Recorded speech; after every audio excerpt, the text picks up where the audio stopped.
Hello, everybody, and welcome to episode 71 of the World of Sports podcast. I am your host, Diego Sandoval, and joined with me, as always, is my co-host, Logan Ring. Logan, say what's up to the people.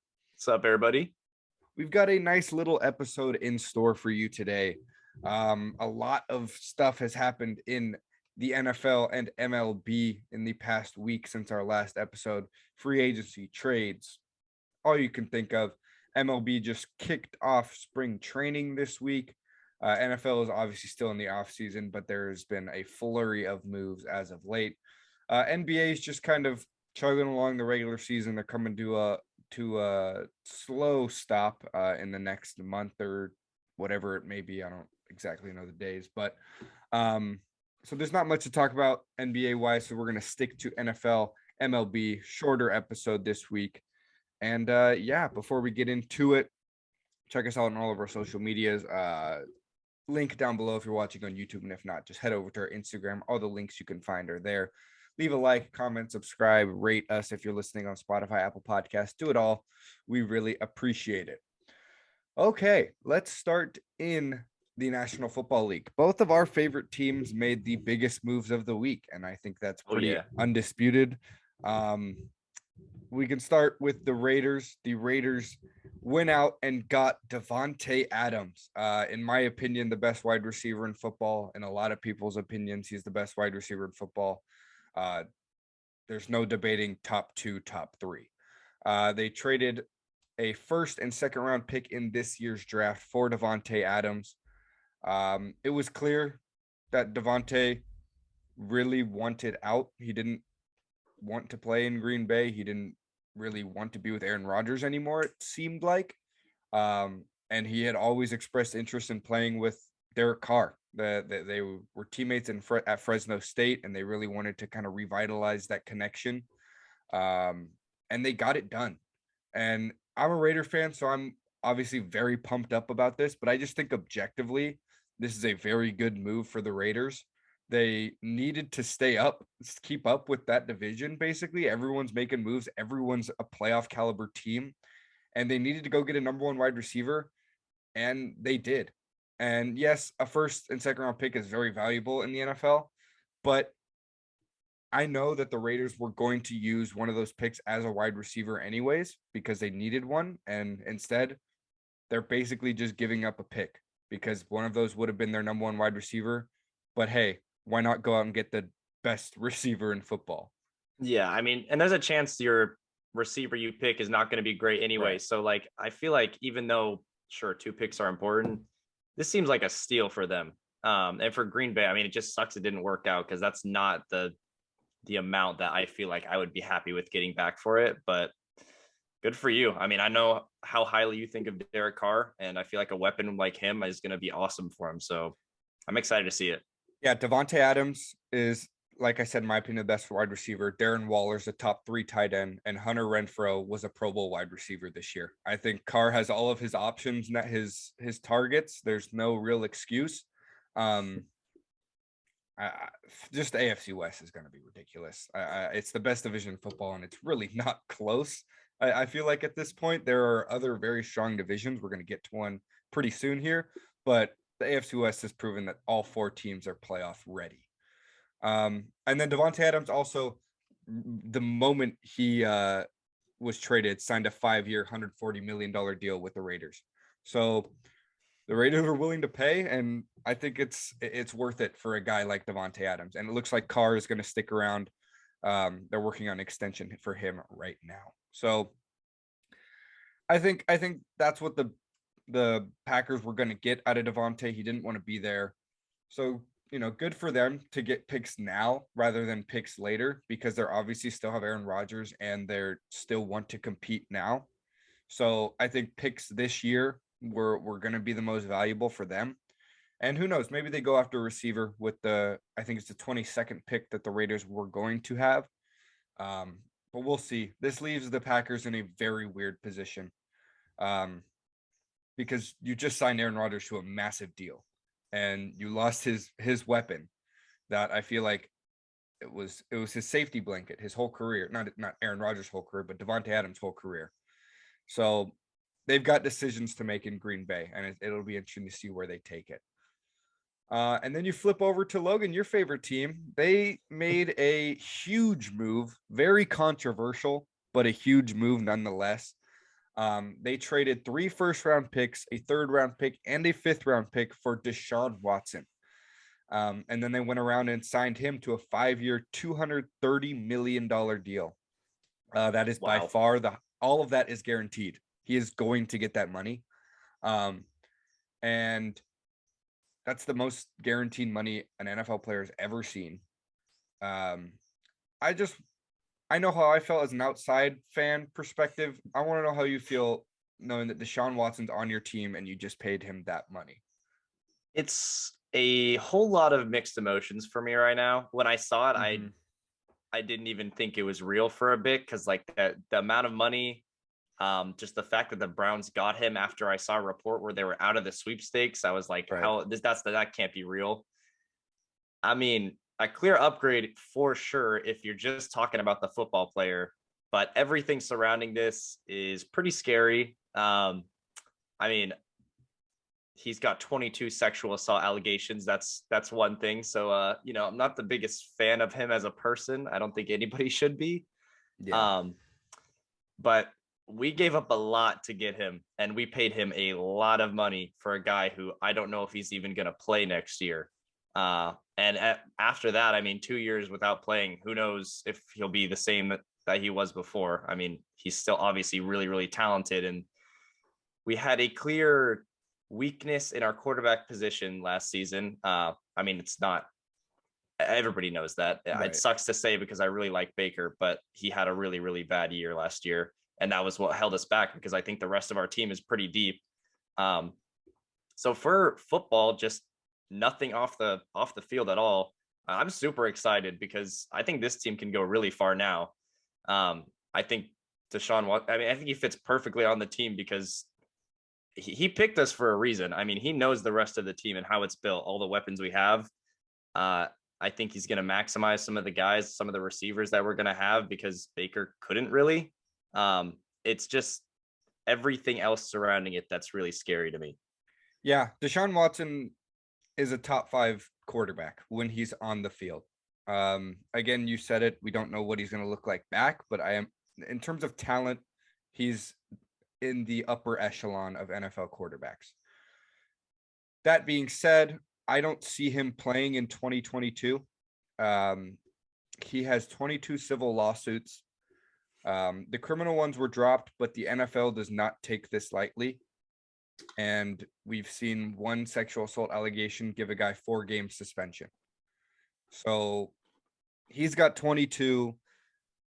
I doubt they'll do 22 times 4. They're not going to give him 88 games. But I could very well see him being out for an entire season, just kind of saying, you know what, this is your punishment and you're going to stick with it. And my first reaction was, wow, they really have faith that either this situation is going to get cleared up quick or they're willing to wait. So, because then the details of the contracts came out, and I don't know if you heard about this, but the Browns kind of were a little bit slimy with it. They were the only team that was able to restructure the deal. Basically, his base salary for 2022 is $1 million. That's it. So that when he does, which is basically what they're saying, when he does get suspended, all he's losing is $1 million. And the rest of that contract is still going to be paid to him. While the other teams were saying you're getting 5 years, 200 mil, but you're going to lose all that. You're going to lose a year's worth when you're suspended. So the Browns the basically, years 2 through 5 that's like $60 million a year. Right. Wow. Okay. Yeah. So that I think that's honestly one of the reasons why he picked the Browns. I think they were probably the only team that was willing to do that. Yeah, it's a lot of money. And I also am very interested to see when he does play, if he does play this season, how they change their team, because they are a very run-focused team. That's their identity. Nick Chubb, Kareem Hunt, arguably the best running back duo in the league. And you bring Deshaun Watson in here, and he needs to You need to let him play and let him go out and dominate a game. And the Browns just haven't had that out of a quarterback. I don't know, maybe in their franchise history. Since I've been Since alive. I've been alive, for sure. But they went out and got Amari Cooper. There's still a hole there at wide receiver. They don't have a true second guy. Donovan Peoples-Jones is a deep threat, but I think they still need to maybe draft somebody, which I think they'll probably do. Again, it'll be a late pick because they just gave up 3 firsts, a third, and a fifth. So we'll see. There's a lot of moving pieces that still need to be settled in. So we can't say for sure that Deshaun Watson is going to come in and make an immediate impact in Cleveland, because chances are he's getting suspended to a certain degree. So it's more of a, we know what just happened. We know he's a member of the Cleveland Browns, but it's definitely a wait and see in terms of the impact he'll have on this team. We know he got his money and he got where he wanted to go. It's just, will he play there soon? Right. And that's just something we have to wait on.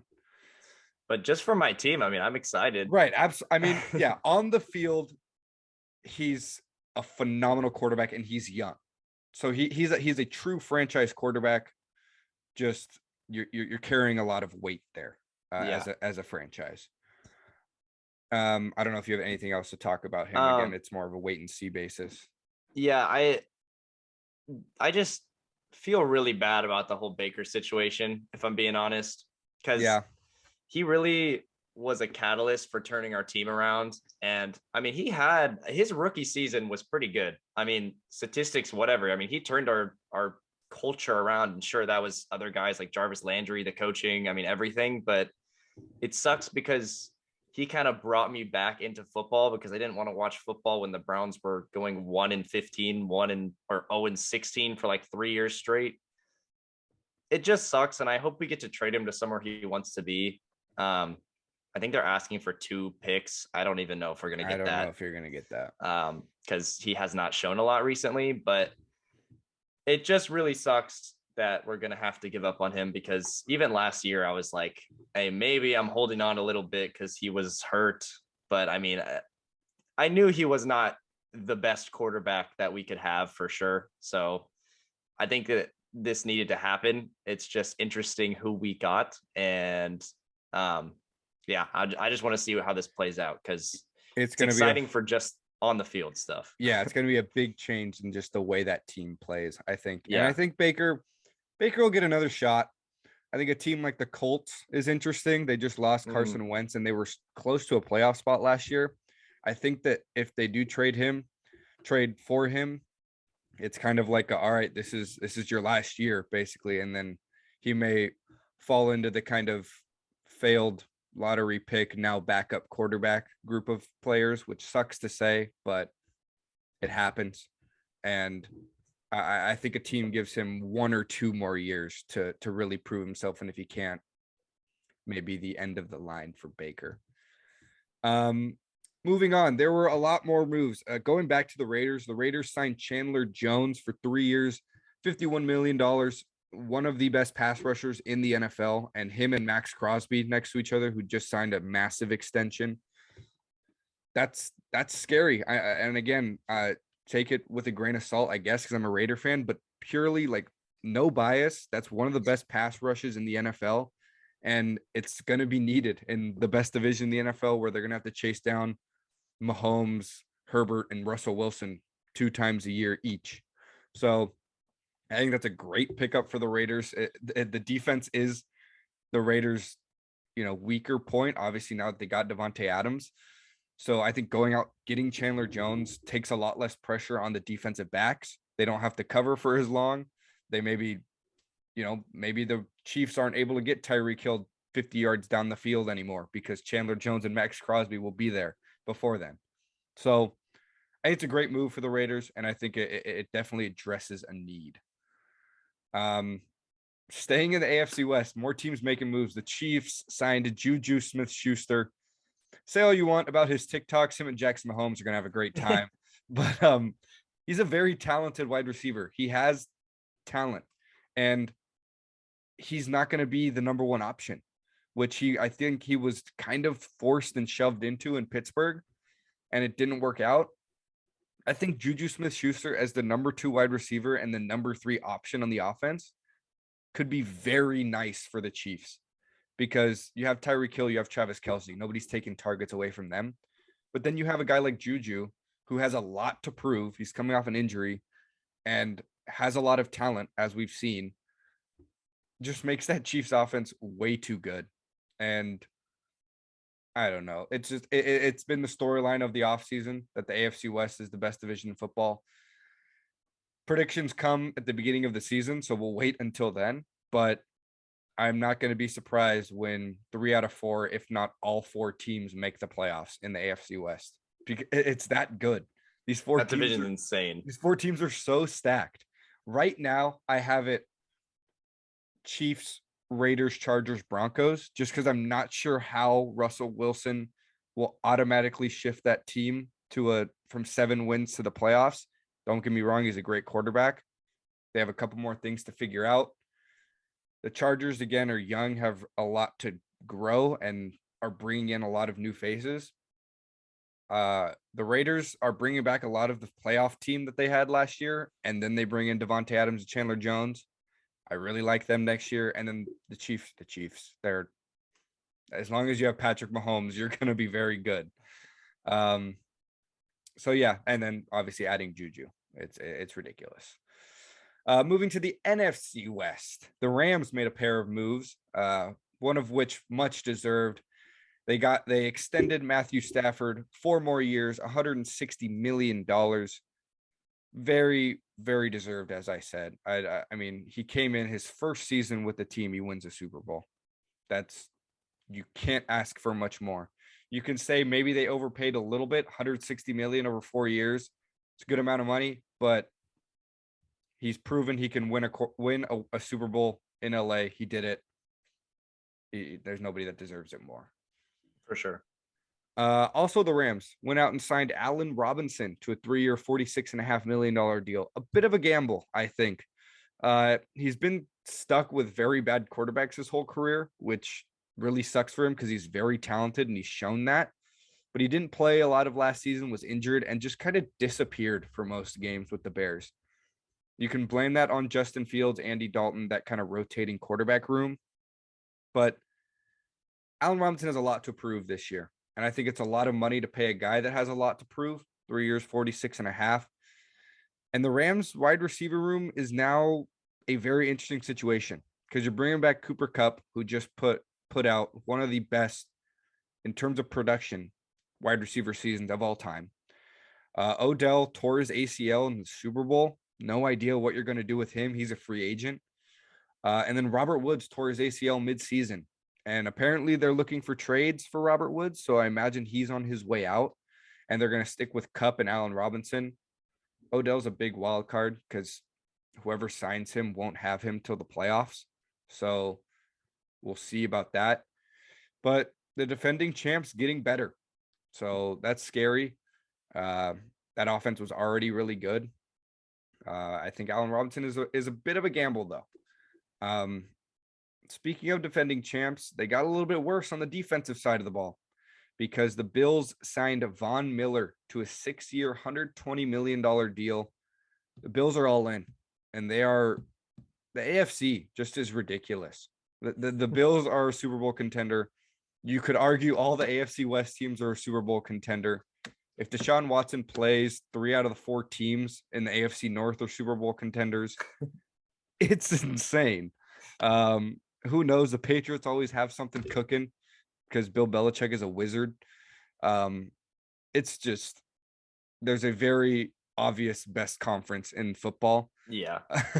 when you look at it and you say 75% of teams could win the Super Bowl. The Bills struggled with their pass rush last year, and Von Miller is exactly that. One of the best linebackers in all of football. He plays off the edge usually, and they got him his money. 6 years, $120 million. I think it's a great signing for both parties involved. Bills are going to compete next year. And Von Miller got his bag after winning a Super Bowl. So props. Good for him. That's about it for the NFL. A lot of big moves the Rams had a re-signing and a signing, but everything is in the AFC this offseason, and that's where everything is going to be during this season, which sucks for a fan of a team in the AFC West, because it's like, oh, we would be in first place in most of the divisions in the NFC, but nah. But that's how it goes. So lots of moves made, lots of moves to be made. The draft is coming up. I'm very excited for the draft, very interested. Even though the Raiders don't have a pick anymore, there's a lot of decisions for teams to make. Yeah, that's the NFL. Let's move on to the MLB. Arguably a lot more things happened in the MLB. Yeah, definitely a lot more things happened in the MLB. Maybe less impactful, but still very impactful things. And let's start with the biggest of all. Freddie Freeman signed with the Los Angeles Dodgers. Got the prediction. Let's go. 6 years, $162 million deal. I'm a Dodger fan, so I'll give my perspective second. But what did you think? I mean, it's another perfect piece to them. You could put him at DH, you could put him at first, you could put Muncy at DH. They have that luxury now. That lineup is insane. Like, actually insane. Freddie Freeman's good defensively. I mean, there's no holes in their entire roster. It's just crazy. And they keep getting better. Freddie Freeman, I mean, they got the best free agent, I think.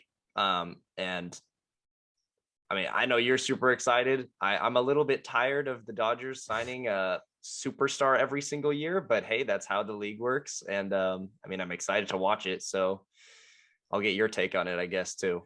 Yeah. I tweeted something out when Freddie Freeman was signed, and it basically said, I can actually pull it up right now. It said, I'm excited to watch Dodger baseball this year. You can say all you want about the team being unfair or the league being unfair, but you can't lie that this team is going to be one of the most fun to watch ever. And I think the Dodgers are the centerpiece of the MLB. Sorry. Just kind of alert. Don't ever say the in front of MLB to the general public, because that just doesn't. I know it slips, but it just, if you work it out, it doesn't make sense. And yeah. But anyways, yeah, that lineup is the best I've ever seen, and it's the best that a lot of people have ever seen. I'd say in terms of pure talent, we still don't know how it's going to play out on the field. Pure talent might be the best ever, because you have 9 guys that are all-stars at some point in their career, and 9 guys that still at this point in all of their careers can make all-star games. It's ridiculous. I think we said last season. I think we said that last season when they traded Freddie Freeman. I think when they traded for Trey Turner, we said that. Yeah. And sure, they lost Scherzer, but I mean, yeah, we lost Seager. Superstars. We lost Seager, but here's a left-handed bat. Also 6 years, $162 million. It's also very backloaded. I think that's a phenomenal deal for Freddie Freeman. That's totally worth it. Because the kind of tipping point for him was the 6th year. A lot of teams were offering him 4. The Braves offered him 5. And I was at a certain point in the offseason, I kind of had a bit of reservation about the 6th year, because you look at him, he's 32 now. But then I remembered about the designated hitter.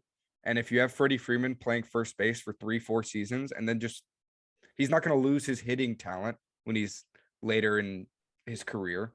So just put him at DH for the last 2 years of that career.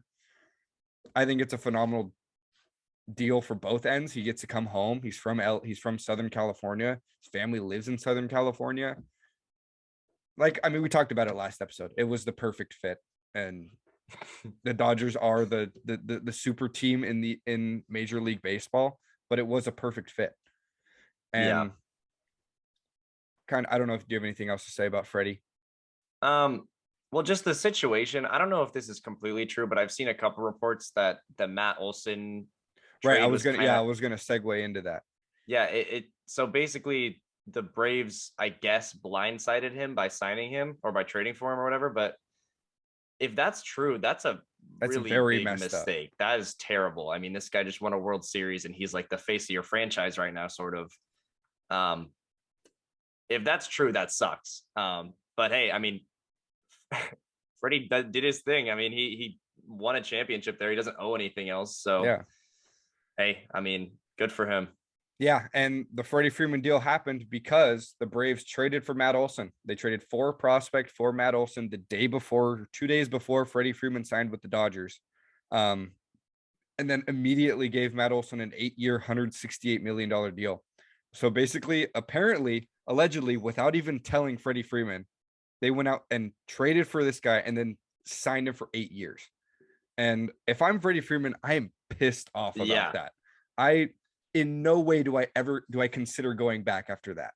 Apparently they offered him a deal still, but why? Why would you? If they just showed so much commitment to a guy that's going to play first base over you. Matt Olson is one of the best first basemen in the league in terms of defense.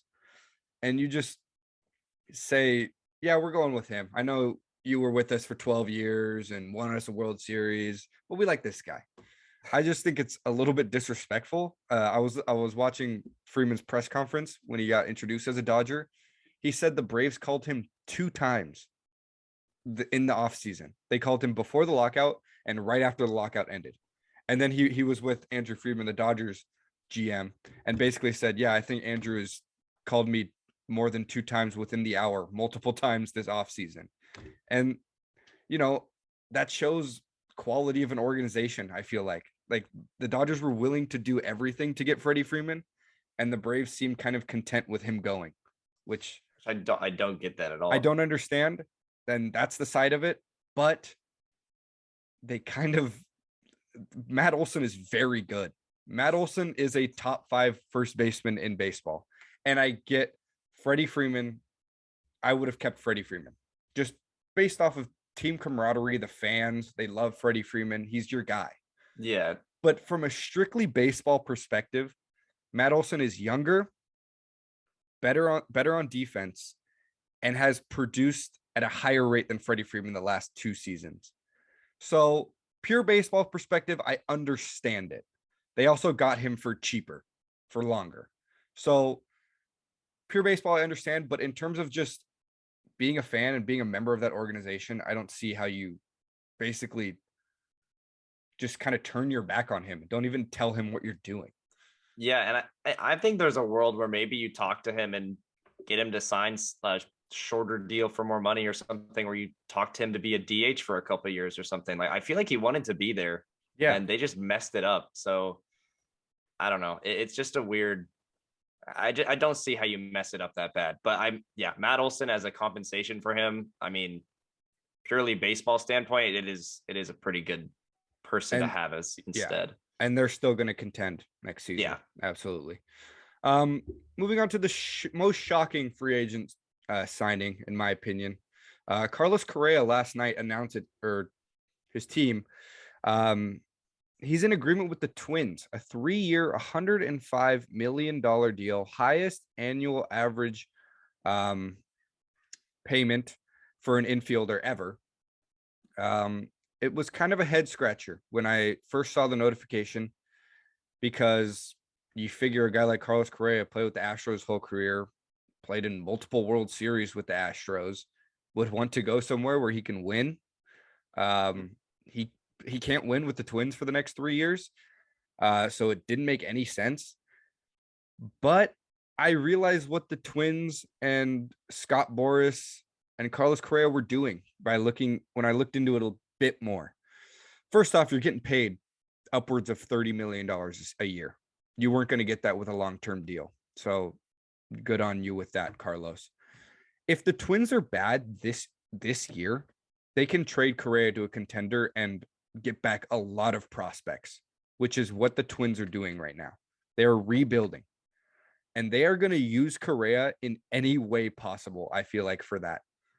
There was an opt-out after every single season for this contract. So it's kind of like, I know he's in a very different situation right now, but Trevor Bauer signed this type of deal last offseason. But so Carlos Correa can say, all right, I'll take my $30 million from the last year. I'm going to leave now, basically, which is phenomenal for him, gives him flexibility. But I think the biggest part is the Twins being able to really do whatever they want with Carlos Correa. They're not trying to compete. They're not going to build a team around him. They have some bats, they just traded for Gary Sanchez, which we'll talk about later, which I don't understand. But Correa, Buxton, they're in a hitter's park, or pitcher's park. It's absolutely a pitcher's park in Minnesota. But it's still a bit confusing, but also I think where it comes in and you understand it is the business side of it. So it's kind of similar to what Matt Olson did, or what the Braves did with Matt Olson. And it's a very, I feel like, business-minded deal. And it's very Scott Boras-like. Yeah, I mean, for the Twins, I guess that is pretty awesome if they're able to trade him or something. Yeah. Diego was making sure he wouldn't tell me the reasoning why this is a genius move until the podcast, but that makes a lot of sense for them. And for Carlos Correa, I mean, that is a ton of money. It's just the place that was confusing to me. Mm-hmm. But hey, I mean, I guess I'm sure it's full transparency what's going to happen between them. And hey, I guess they're both for it. So good for them. Yeah. It just was a surprising one. It definitely, and it's what happens when you see a Scott Boras client hit free agency. They're going to go wherever the money is, which sucks, but that's just the way he runs his business. Yeah, again, it's a situation that honestly could change at any moment in terms of Carlos Correa is in trade talks already, or he's already planning on opting out after this season. There's so many different ways just because it's such a weird signing. Moving on, another kind of confusing deal. Chris Bryant is heading to the Rockies for 7 years, $182 million. What do you think of that one? I just don't understand this for the Rockies. I just don't know what they're doing. And this is it's a great signing for them if you're trying to get better, but are the Rockies trying to get better? Like that's the thing, because they lost Story. I mean, they traded away Arenado for it was probably one of the worst trades I've ever seen. And now they got Chris Bryant, who is a great player, but you just signed him for a ton of money for a team who I don't think is going to make the playoffs for a while. So we'll see. But for Chris Bryant, I mean, you made a ton of money and you get to play in a park where your stats are going to he's going to ball out. I'm excited to see, because we see the Coors effect a lot of the times where we talk about it, where it's like, oh, this guy was drafted there, we haven't seen him anywhere else. And that's like a guy with Story or Arenado before. Now we're going to see it the opposite way. And I'm excited to see maybe Chris Bryant bats, I don't know, 330 or something, something crazy. But I'm excited to see that. I like Chris Bryant, and I mean, he fits everywhere. It's just an interesting thing that the Rockies would try to bring in a free agent with this much money. Yeah. I like it. I think, I'm not a fan of teams tanking, and I think it makes baseball, makes every sport more fun when random teams go out and just sign big guys. Like, make it a little bit competitive, and business side of it doesn't make sense just because they're not going to compete for a while. But hey, why not? Let's just mess everything up. I mean, it is true. I just talk about the Dodgers and I'm like, they get everybody, but then but other teams just don't do anything. So you know what? I mean, I do like it. It just didn't make a ton of sense. But hey, I mean, I'm all for worse teams getting better. If the Guardians signed Chris Bryant, I would have been super happy. So hey, whatever. Yeah, it's all about perspective. And I feel like you could look at this so many different ways. It's like, yeah, maybe they're not going to compete, but hey, Chris Bryant's going to bring people to the ballpark. I don't know who they were going to come for if they didn't have him. So, and hey, maybe Chris Bryant really likes to live in Denver and likes to hit 40 home runs in a season. Yeah, let's move on. What was our prediction for Chris Bryant? The Mariners. That didn't happen. That would have been cool. But a couple of our predictions, my prediction came true. Another one. Kyle Schwarber signed with the Phillies, 4 years, $79 million deal. And right following up, Nicholas Castellanos signed a 5-year, $100 million deal with the Phillies. Sorry. The NL East is a very good division. They're going to have 3 teams that are vying for playoff spots in the Mets, the Braves, and the Phillies. And these are 2, I think, phenomenal deals. You get a right-handed and a left-handed bat that can DH or play outfield, whichever one you need. I talked about it last episode when I said Schwarber should go to the Phillies. They just need another power bat with Bryce Harper, and they got 2. I love both these deals for the Phillies. Yeah, these are great moves for them. I'm really excited to see their offense, and Bryce Harper, I think well, he had an MVP season, and I think it was some crazy stat where like his first 20 home runs, like 19 of them were solo home Yeah, runs. just because nobody got on base. Yeah, because it was awful. But I'm really excited to watch them. I think that they are definitely a team that could make a lot of noise this year. I think maybe they're a couple either bullpen arms or pitchers away Yeah, they from need a bullpen. being a top tier team, because I know they blew like 20 leads or something, but I'm excited. I mean, these are really good moves. Nicholas Castellanos was a guy who I was talking about who I said the Padres I think would sign them, but I think I also said like any team would get a lot better with him. And the Phillies made this move. They made Kyle Schwarber. I mean, those are two huge bats that you're bringing in. So I think it'll be a fun team. Yeah, that's 2 30+ home run seasons right there. Honestly, both of those guys have that ability, and it's a great moves. Castellanos opted out of his Reds deal from last year. And speaking of the Reds, they are full fire sale. They traded Jesse Winker and Eugenio Suarez to the Mariners for a prospect haul. The Mariners just got a lot more interesting because we viewed them kind of as this young team that showed they won 90 games last year, and now they're bringing in two established major league hitters who have had really good seasons as of late. Suarez is much more of a kind of home run or bust type of guy, whereas Winker will hit 300 for you. And I love it. I love that the Mariners are saying, you know what, let's do this. And I think it's a great move. Yeah, we didn't get the predictions for the players right who went to the Mariners, but they still made a lot of moves that I really like.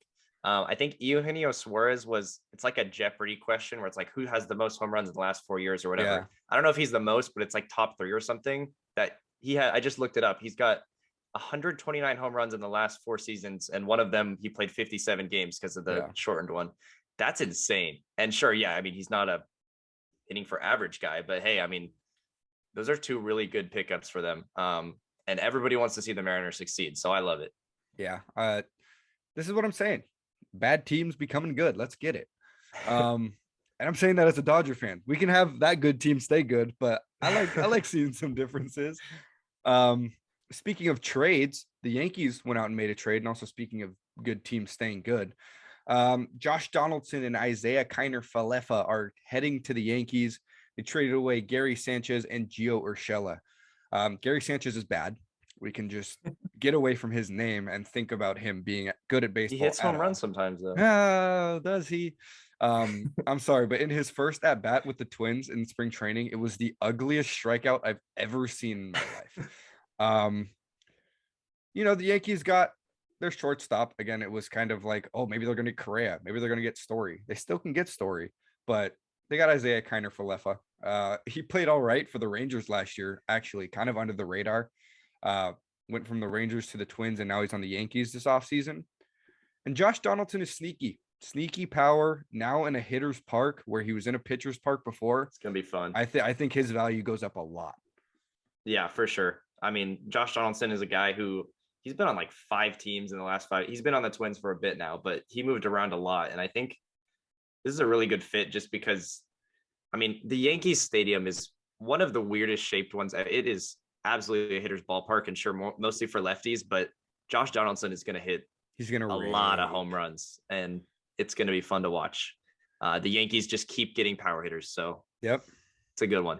Sticking in the AL East, Matt Chapman was traded to the Blue Jays as part of the A's fire sale for 4 prospects. I love the Blue Jays this year. I love it so much. We still have our prediction episode in 2 weeks, which we'll have 2 guests on, which will be fun. But I love the Blue Jays. It's a bit of a spoiler, but I love the Blue Jays because they've got all the hitting in the world. If George Springer stays fully healthy, this team is very good on offense. Yeah. And Matt Chapman is the best defensive third baseman in baseball. You can argue Arenado, but Chapman is really good. His hitting has been kind of down as of late, you could say, but he's still a very solid guy that can hit 6-7 for them. I mean, this is fantastic. Do you know what the infield is going to look like? What the positions are going to be playing? I think it'll be Chapman, Bichette, Biggio, Guerrera. Unless they go like, I don't know, they DH Vlad and put somebody else at first. I don't know what it would be. Yeah, I mean that's insane. because they lost That is Simeon, so Mhm. Biggio will play second. That's true. I love that. The Blue Jays, they lost some key guys, but I mean, adding a guy like Chapman is fantastic, and still all the young guys who are only getting better. They're such a fun team. I'm excited for it. Last of the trades, Luke Voit was traded to the Padres for a prospect arm. I'm very interested to see how this plays out. We talked about it when we talked about Anthony Rizzo, who Mm-hmm. is going back to the Yankees. I had it later, but Anthony Rizzo back to the Yankees. Great signing, lefty bat. I think it's good. Got that one right. Let's go. Yeah, let's go. But the Padres, it looks like Eric Hosmer, they want to trade, which I don't blame them. Yeah. And Luke Voit says he wants to play first base. He's not a very good first baseman, but for some reason he really wants to play in the field. I see him more as a DH, but hey, if he wants to play first base, they traded a prospect for him. Maybe they'll let him. He had a ridiculous season in the shortened 2020 year. I think he led the league in homers. He was just mashing, and he has power, and he can hit. Petco has short porches in both left and right, so he can hit 30 plus home runs there. I'm just very interested to see where he fits into that lineup. Yeah, me too. I'm glad he's getting away from the Yankees because he really never got a shot to be an everyday player for them. Yeah. And yeah, in the shorter season, he finally got his recognition because he did lead the league in home runs. But even before that, I mean, he played 118 games the season before. Every other year, he played less than 70. So I just want to see him play a full season. Right. He's definitely got the power. I mean, I like that the Padres made this move. I think they need some talent something right now for sure. Yeah. But yeah, I don't know why he wants to play in the field so bad because I feel like being a DH would be so fun, but especially if you're big Luke Voit. Yeah, you're Luke Voit. Come on, just who cares? But hey, I mean, I think it's a good move still. So we'll see how it goes. Sticking in the NL West, Kershaw back to the Dodgers, 1-year deal. Pretty team friendly deal. I think it was like $15 million. I'll take that for Kershaw for a third starting pitcher. And also just the impact he brings to the Dodgers. I think he'll be a Dodger for life. I don't see that changing. He should. Speaking of Dodger for life, Kenley Jansen won't be. Good transition. Yeah, I mean, I'm working on my transitions. I really loved Kenley Jansen, and I know a lot of Dodger fans that didn't. I had, Brent, you're not listening, but Brent FaceTimed me when Kenley Jansen signed with the Braves and said, "I'm so glad he's gone." Disrespect. And I was like, dude, he is the all-time saves leader for the Dodgers. The Dodgers had Eric Gagne, arguably one of the greatest closers of all time, and Kenley Jansen passed him.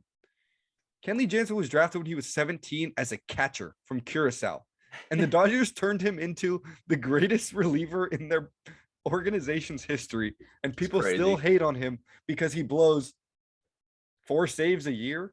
Like, hey, closers are allowed to do that. I think the Braves bullpen is just ridiculous. And that's very scary. No, great for them. I'm not trying to hate on any team, but like for some of the Dodgers fans who hate on Kenley Jansen, I don't know what they want. If I'm being honest, you're not going to get a closer that is going to be perfect even 99% of the time. Kenley is about as close as you're going to get to that. And I know he gets into trouble a lot, and it's always like, oh, he allowed a single or something, so I was scared. Who cares? He gets every time I like approach somebody or I address that when they say like, oh, I'm glad he's gone, and I go, why? And the most common answer is he makes me nervous. And every closer will do that. He's coming in a situation that is inherently nervous. Like, you come in and like I said, he'll blow five saves in a year, but then he'll record 35, and that's all Dodger fans will point out is the 5 blown saves. And as if he hasn't had a sub-3 ERA in every single one of his seasons of the Dodgers besides like a couple. It's like, what else do you want from a closer? And I think the Braves are getting massive value from him. Yeah, for sure. Great for them. For the Dodgers, is it going to be Trinan now? I As think the it would closer? Trinan, Gratterall is another arm that we Interesting, have yeah. out there. I mean, both those guys throw 100-mile-per-hour sinkers, so they'll be good closers. Disgusting. But yeah, I bet it'll go to one of those two guys. Well, I feel bad for them. That's all I got to say. Yeah, they have a lot to live up to. Yeah, Speaking of Dodgers relievers that aren't returning, Joe Kelly signed with the White Sox. it's tough. I'm more sad about this just from a fan perspective rather than like this guy played really well. He played with the Dodgers for 2 seasons, and I feel like he was just like the most iconic Dodger of all time. He was like the face of hating the Astros, just like I loved because it. he wasn't even I on the loved it. team. He I'm wasn't not a on the Dodgers team fan. that I was year. a fan of him. Yeah, it was so So much fun.